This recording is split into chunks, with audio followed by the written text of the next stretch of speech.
crime leaves fingerprints. Some are born in code. Welcome to truecrime.exe, where fiction feels far too real. Good evening. Tonight we have 5 true crime stories to uncover, each a little different, each with its own chill. Before we begin, tell me in the comments where are you watching from and what time is it there? I love seeing the map light up. Headphones on, lights low. If you enjoy this, please subscribe and hit like. It helps more than you know. Ready? Case 1 starts now. It was one of the most chilling cases our town had ever seen. A small, tight-knit community in the north of the Czech Republic thought violent crime only happened in big cities. Until, on a cold November morning, the lifeless body of 40-year-old schoolteacher Lenka Vachova was found inside her own home. The circumstances were so strange and the brutality so shocking that even veteran detectives admitted they had never encountered anything quite like it. In this report, we reconstruct the entire case, from the first discoveries through the investigation to the jaw-dropping revelation that forever changed the lives of everyone on Cemetery Street. Background. Cemetery Street is a short, dead-end road lined with old houses from the early 20th century. At its far end stands an abandoned church, and behind it, as the name suggests, a centuries-old graveyard, where crooked headstones disappear into the fog on autumn mornings. Lenka Vachova had lived there for over a decade. Known for her warm smile and dedication to her students, she was a beloved figure in the community. Neighbors described her as the kind of person who always had time for others, the teacher who stayed after school to help struggling pupils, and who baked cookies for the annual town fair. But her personal life was more complicated. Divorced for 3 years, she lived alone in a modest 2-story house inherited from her parents. Friends recalled she'd been receiving strange phone calls in recent months. Silent calls, sometimes in the middle of the night. She never spoke much about them, only mentioning once to a colleague, "It's probably just some stupid prank." In early November, Lenka had been preparing for the school's winter play. No one suspected that the evening of November 12th would be the last time she was seen alive. The crime. On the morning of November 13th, Lenka failed to show up for work. At first, her absence didn't raise alarm. Colleagues assumed she might be ill. But when she didn't answer her phone and didn't respond to messages, the school's principal decided to check on her. At 10:47 a.m., the principal arrived at Lenka's house. The front door was locked, but the kitchen window was slightly ajar. She called the police before entering. Responding officers found Lenka lying in the hallway just beyond the kitchen, face down in a pool of blood. She had suffered multiple stab wounds to the chest and neck. The scene was eerily quiet, except for the faint creak of a half-open door upstairs.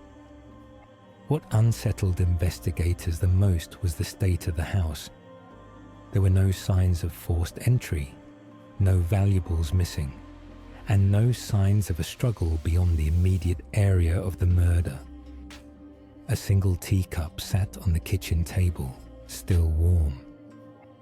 The position of the body and the nature of the wounds suggested the killer was someone Lenka knew, someone she had let inside willingly. The investigation. The police quickly sealed off the street and began questioning neighbors. Several reported hearing footsteps late at night, and one elderly resident claimed to have seen a man in a dark coat standing by the church at around 2 a.m., though she admitted her eyesight wasn't perfect. Forensic analysis revealed no foreign fingerprints. However, detectives found a single muddy footprint near the back door, leading toward the graveyard. The soil pattern matched the type found near the churchyard, but no match could be made in the national database. Attention soon turned to Lenka's ex-husband, Petr Novak. The couple had divorced on reportedly tense terms, and some friends claimed Lenka had been afraid of him. Petr denied any involvement and provided an alibi. He had been on a fishing trip with two friends. Both friends confirmed his story, and phone records placed him far from Cemetery Street at the time of the murder. Weeks passed without progress. The case seemed destined to go cold, until a local teenager came forward with a disturbing detail. While cutting through the graveyard on the night of November 12th, he had seen a dim light flickering in the abandoned church. Peering through a crack in the wooden doors, he saw a man kneeling on the floor, scribbling something into a notebook. The teenager couldn't see the man's face, but remembered hearing faint humming, a slow, tuneless melody. Investigators searched the church and found nothing. But nearby, hidden under a loose stone, they discovered a notebook wrapped in plastic.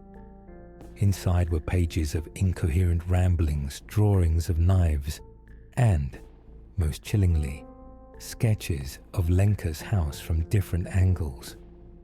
Handwriting analysis linked the notebook to a man named Jiří Marek, a 38-year-old drifter with a history of burglary and assault. Marek had no known connection to Lenka, but his last known address was only 3 towns away. The arrest.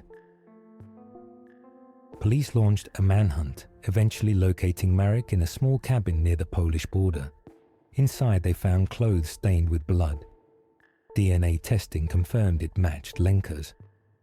Under interrogation, Marek gave conflicting statements, at times claiming he didn't remember anything, other times suggesting that she knew why it had to happen. When pressed about how he knew Lenka, he fell silent and demanded a lawyer. Prosecutors later revealed that Marek had worked briefly as a maintenance contractor at Lenka's school 2 years earlier. It's believed he became fixated on her, following her for months and keeping notes on her movements. The night of the murder, he had reportedly entered through the unlocked back door, possibly after watching her from the graveyard. Conclusion and impact. Jiří Marek was convicted of first-degree murder and sentenced to life imprisonment without the possibility of parole. But for the residents of Cemetery Street, the case left lasting scars. Many installed new locks, cameras, and security systems. Parents stopped letting their children walk home alone. And each November, when the fog rolls in from the graveyard, neighbors can't help but remember the night when safety in their small town was shattered forever. Lenka's former students still speak of her fondly, remembering her as the teacher who believed in them. A memorial plaque now hangs in the school hallway, engraved with her favorite saying, "Kindness is never wasted." And yet, for those who lived through it, there's an unshakable sense that something of that cold November night still lingers in the empty church, in the shadowy corners of Cemetery Street, and perhaps in the quiet hum of a song that only one man ever seemed to know. Case closed. Archived in the synthetic vault. On the night of March 17, 2008, a 911 call was placed from apartment 4B in a decaying tenement block on the outskirts of Chicago. The voice on the line was calm, too calm. "There's a man in my living room," she said, "but he's not moving." 7 minutes later, police arrived. Eleanor Brooks, 29, was standing barefoot in the hallway, pale, shaking, eyes locked on the living room behind her. In the center of the room sat an old tube television, hissing with static, and on the couch, a man, still, motionless, staring at the screen. He had no ID, no pulse, no expression. A grey suit, a fedora, his face coated in fine dust, as if he had been sitting there for years. Eleanor swore he hadn't been there an hour ago. Timeline section. She had come home around 9:45. Locked door. No signs of forced entry. Tea, shower, Netflix. At 10:12, she noticed the static. Strange. The TV wasn't analog. When she stood up to check it, she saw him, just sitting, watching. Investigation section. No ID, no phone, no fingerprints on record. His clothing dated to the early 1980s. Clean, but old. The HDMI cable wasn't even plugged in. Still, the screen buzzed with static. Stranger still, CCTV footage blacked out from 10:05 to 10:17. When it returned, the man was already there. No one saw him enter. No one saw him leave, because he never did. Eleanor's psyche. In the weeks that followed, Eleanor was placed under psychiatric observation. She insisted the man had spoken to her, without ever opening his mouth. "He told me," she said. "The channel never changes." She drew him over and over, a faceless head surrounded by static. Doctors found no disorder, no trauma, no explanation. Theory section. Theory 1, a drifter, undetected. But how did he get in? And why the blacked out footage? Theory 2, government experiment. CIA tech gone wrong. No evidence, just rumors. Theory 3, something else. Something projected. A presence inside the machine, ending Eleanor's death. 3 months later, Eleanor was found dead. Cardiac arrest, age 29. The TV was still on. Static, no HDMI cable, just noise. In the security footage from that night, at 3:12 a.m., for 3 frames only, the static forms a face, wide, grinning, watching. Case closed. Archived in the synthetic vault. October 11th, 2015, Baltimore, Maryland. At 2:41 a.m., a man named Malcolm Reyes called 911. His voice was trembling. "She was here again," he said. "In the hallway. Just standing there. Please, just send someone." Officers arrived minutes later. They found Malcolm barefoot, pale, sweating, refusing to speak until they checked the hallway camera. And when they did, they saw her, a girl, no older than 10. Long dark hair, white dress, standing outside Malcolm's door, completely still. For 2 minutes and 40 seconds, she did not move. Then, she vanished. The screen glitched, just for a moment. Background on Malcolm Reyes. Malcolm had moved into apartment 3C only months before. Divorced, no kids, high school English teacher, no known mental health history. But he insisted. The girl appeared every Thursday night, between 2 and 3 a.m., always outside his door, always watching. He never opened it. He never spoke to her. He only watched through the peephole. psych evaluation. Dr. Karen Lee believed it was hallucination, stress, isolation, common symptoms. But then, she reviewed the footage herself. The girl was real, or at least, she was there. In 2 frames only, her face was visible. The eyes were wrong, not human. Historical connection. A retired detective reached out. In 1993, a 10-year-old girl named Amaya Whitlock vanished from the same building. Apartment 3C. Her parents claimed she walked out during the night. Last seen in the hallway at 2:40 a.m. Just standing. Archived footage. Officers reviewed 7 weeks of hallway recordings. In 5 of them, she appeared, always at the same time, always motionless.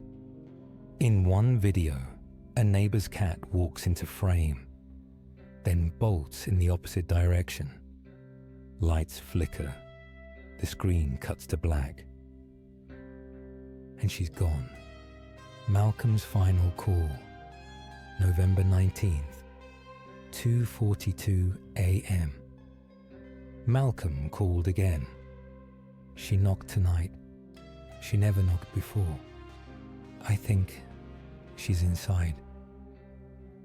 Police arrived 4 minutes later. His door was wide open. The apartment empty. On the wall, written in black, "I remember now." Unexplained details. No fingerprints in the apartment. Not even Malcolm's. The call log confirmed. The 911 call came from inside. Voice match confirmed. But he was gone. Security footage shows one last flicker of motion. Something moving toward the camera. Then darkness. Post-case activity. After the case went cold, tenants began to report strange events. Knocks at 2:40 a.m. Lights flickering. One child drew a picture dash of a girl with no face and hair that reached the floor. Apartment 3C remains empty. No tenant has lasted longer than 3 months. Case closed. Archived in the synthetic vault. At 7:12 p.m., dashcam footage showed her car pulling over on a deserted road, and then nothing.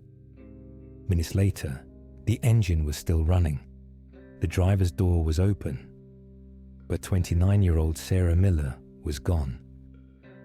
Willow Creek Road is a narrow, winding stretch of asphalt cutting through the dense pine forests of northern Oregon. It's quiet, scenic, and at night, completely deserted. Sarah Miller was a local nurse, living alone in a small cabin outside the town of Redwood Falls. Friends described her as responsible, punctual, and someone who never ignored calls or texts. On the evening of March 4th, 2019, she left the hospital after a late shift, planning to stop by her sister's house. She never arrived. The last confirmed sighting of Sarah comes from a police dashcam, but not for the reason you might think. At 7:12 p.m., a state trooper was driving the opposite direction on Willow Creek Road when his camera recorded a silver Honda Civic pulled over to the side, headlights on, the driver's door slightly ajar. In the brief seconds the car was visible, no one appeared to be inside.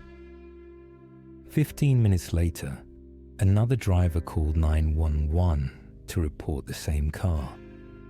When officers arrived, they found Sarah's phone in the cup holder, her purse on the passenger seat, and the engine still running.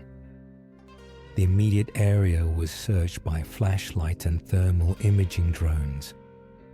There was no sign of Sarah, no footprints in the dirt shoulder, no tire tracks other than her own. Friends and family were interviewed. No history of depression, no indication she intended to disappear. But one detail caught investigators' attention. Sarah had mentioned to a co-worker that she didn't like driving Willow Creek Road at night. She said she'd seen a man standing by the tree line a few weeks earlier. When the co-worker asked who he was, Sarah replied, "I don't think he was waiting for a car. I think he was waiting for me." 2 days into the investigation, a man named Paul Jensen came forward. He lived in a small cabin about a mile from where Sarah's car was found. That night, around 7:15 p.m., he heard what he described as a woman's voice, sharp, like she was startled, followed by 2 loud snaps, like branches breaking. When he looked outside, he saw nothing. A break came when police checked security footage from a gas station 10 miles north.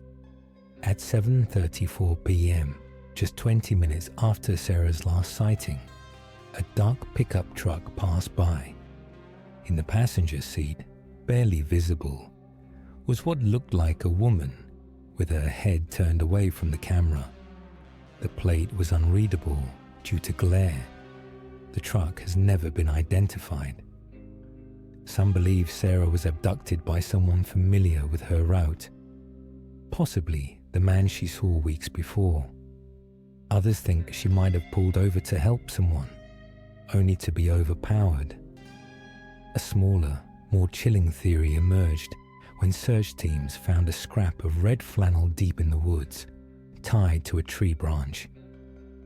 Sarah's sister confirmed she didn't own anything like it. Hunters in the area claimed it was a sign, a marker some use to indicate a location in remote forests. Despite weeks of searching, no other trace of Sarah was found. The car was processed for fingerprints and DNA, but nothing useful came back. The dashcam remains the last confirmed evidence of her alive. In 2021, the case was officially labeled cold. To this day, when locals drive Willow Creek Road after sunset, they sometimes slow near mile marker 17, the spot where Sarah's Honda was found idling in the dark. Some swear they've seen a figure standing by the trees. Others say they've seen headlights in their rearview mirror that vanish when they turn to look. But Sarah Miller, she never came home. Case closed. Archived in the synthetic vault. It's been 8 years. 8 years since 27-year-old Emily Carter walked out of her apartment in the quiet town of Pine Hollow and never came back. What began as a missing persons report quickly became one of the most haunting mysteries the region has ever known. Despite hundreds of tips, dozens of searches, and a case file that now fills an entire cabinet, Emily's fate remains a mystery. Tonight, we take you through the last moments she was seen alive, the desperate search that followed, and the chilling theories that still divide investigators to this day. This is the Vanishing of Emily Carter, Pine Hollow, a picturesque town in northern Vermont. Rolling hills, dense forests, a place people move to for peace and safety. Crime here? Rare. A stolen bicycle maybe. A drunk driver every once in a while. Murder or a disappearance. Unthinkable. Emily Carter was born and raised here, a veterinary assistant at the local animal clinic. Friends described her as fiercely independent, yet deeply loyal. She had a close circle of friends, a protective mother, and a boyfriend, Ryan Coleman. On the surface, life was good. But just weeks before she vanished, Emily confided to her best friend Hannah that she felt like someone was watching her. Late night walks home from work left her uneasy, and then there were the text messages from an unknown number. She brushed them off as a wrong number. She never showed them to anyone.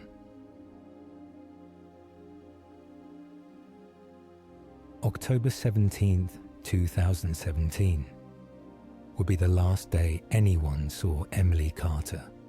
She finished work at 6:30 p.m., went to the Pine Diner to meet Hannah for coffee. Security footage shows Emily arriving at 6:42 p.m. Green jacket, jeans, a small black purse. The two women talked for about an hour before parting ways at 7:45 p.m. Hannah's apartment was 2 blocks away. Emily's 3 blocks in the opposite direction.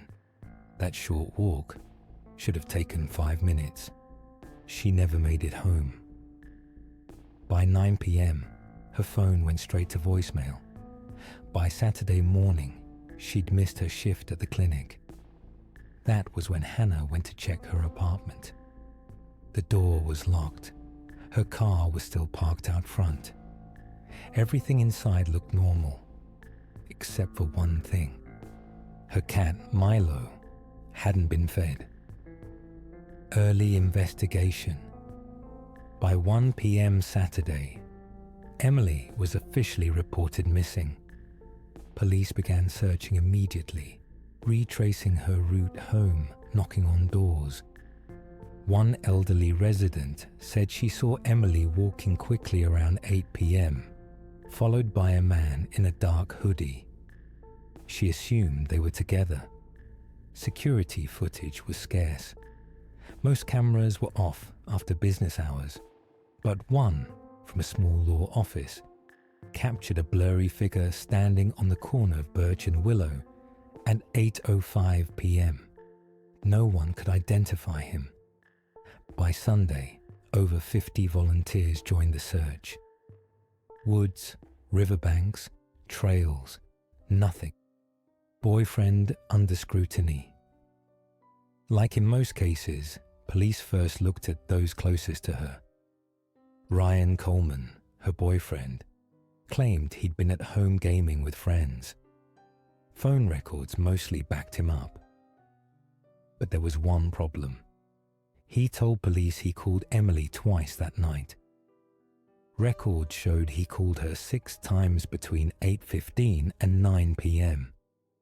Ryan admitted their relationship had been rocky, but searches of his apartment and car turned up nothing. He was never named a suspect, but he remained under a cloud of suspicion. The anonymous tip. 3 weeks later, an anonymous caller claimed to have seen Emily, not in Pine Hollow, but 25 miles away in Ridgeford. He said she was at a gas station around 10:30 p.m., looking scared and accompanied by a man who kept his hand on her shoulder. But by the time police checked, the footage had already been erased. No employees remembered seeing her. The caller never phoned again. His number, a prepaid cell, paid for in cash, a break in the case. 6 months later, a hiker in Hollow Ridge Forest found a torn piece of green fabric. Testing confirmed it matched Emily's jacket. The search area exploded. Drones, dogs, over 100 volunteers combing the forest. They found a silver necklace Emily's mother confirmed as hers, but no sign of Emily herself. The stalker theory. When detectives dug deeper into her phone records, they found over 40 calls from an unlisted number, all in the 3 months before she vanished. Each call lasted less than a minute. all were made from public payphones in nearby towns. Friends remembered Emily mentioning a man standing across the street from her workplace, watching. She never described him in detail. Was this the same man seen following her on Birch Street? Cold trail. By 2020, the trail had gone cold. No arrests. No new leads. In 2023, Emily was declared legally dead. Her mother still keeps her room the same, still leaves the porch light on in case she somehow comes home. The people of Pine Hollow never looked at their town the same way again. Closing. Emily's picture still hangs in the post office window, next to a weathered flyer offering a $25,000 reward. Detective Laura Jensen, who led the case for 3 years, keeps the file on her desk. She says, "It's not just a case number, it's a person. Until I know what happened, I'm not closing that folder." And in Pine Hollow, when the streets are quiet and the woods are still, some say you can almost feel her presence, as if the mystery of Emily Carter is still out there, waiting to be solved. Case closed. Archived in the synthetic vault. If you dare to return, the next file awaits. truecrime.exe. The line between fiction and fear.